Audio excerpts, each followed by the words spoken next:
Hi, I'm Isaiah Covey, and this is my presentation on Lowell Observatory in Flagstaff, Arizona.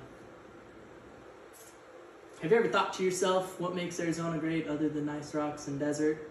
Well, if you're into stars in the night sky, then you want to pay attention.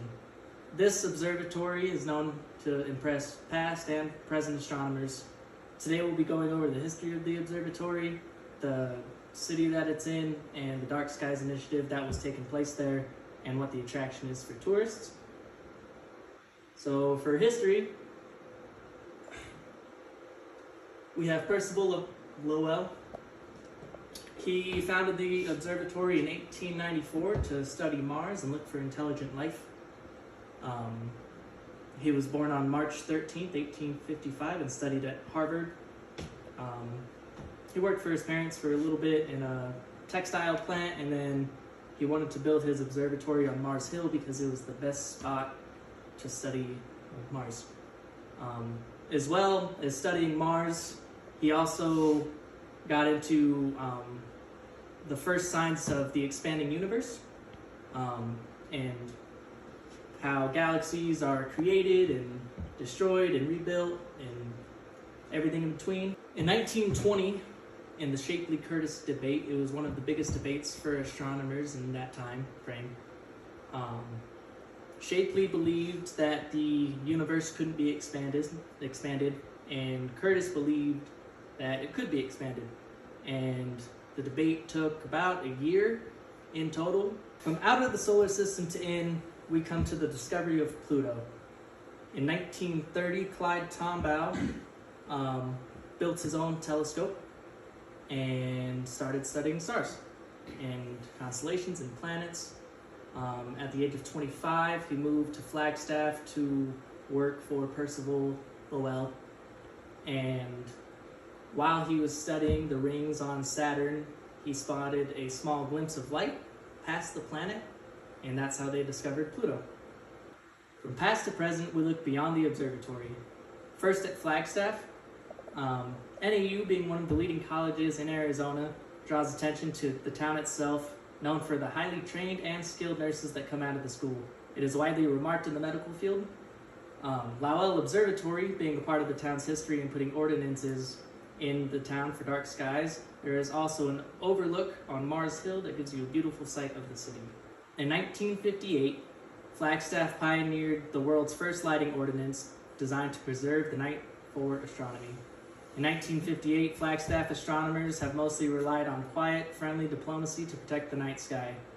In 1988 to 1989, however, the astronomers and their allies waged open warfare on the side of darkness. By June 5th, 1972, the pioneering spirit and the lighting control moved south from Flagstaff. On that date, Tucson adopted Arizona's second lighting ordinance. Despite the new rules, the glow from a growing Flagstaff increased steadily in the 1970s and 80s. On May 13, 1988, the friendly diplomatic approach to lighting control suddenly became inadequate. Tucson and Pima County started waging war on light as well, which made the media focus, which helped win the war in northern Arizona for light pollution. Getting away from darkness, let's highlight some key details on why Lowell Observatory is a tourist attraction. Firstly, as a foothold on modern-day astronomy, when it comes to the solar system, stellar astrophysics, exoplanetary systems, galactic and extragalactic astronomy, and so much more that the observatory offers, whether it's recent discoveries or recent technology. Lowell Observatory is also partnered with the Navy. They created the first array. It's like a telescope, just much bigger. And that helps in tracking with our global GPS system. And before we wrap this up, I do just want to go over some of the main things we talked about. Now that we've discussed the founding of the observatory, Pluto, expansion of the universe, Flagstaff, dark skies, and why it's so popular to visit, as well as partnering with the Navy to help global tracking, I hope you now know at least one more thing Arizona has to offer other than the part of the Grand Canyon and the desert. Although it's just an observatory, it has done great things for the world and for the city of Flagstaff. I do hope you go and visit and see for yourself. Are there any questions? Yeah, a quick question. Where is it located? Flagstaff, Arizona, Oh, okay.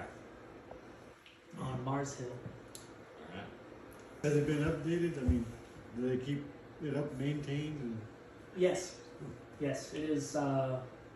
It's one of the most used observatories in the United States, and it's one of the most widely known observatories in the United States as well.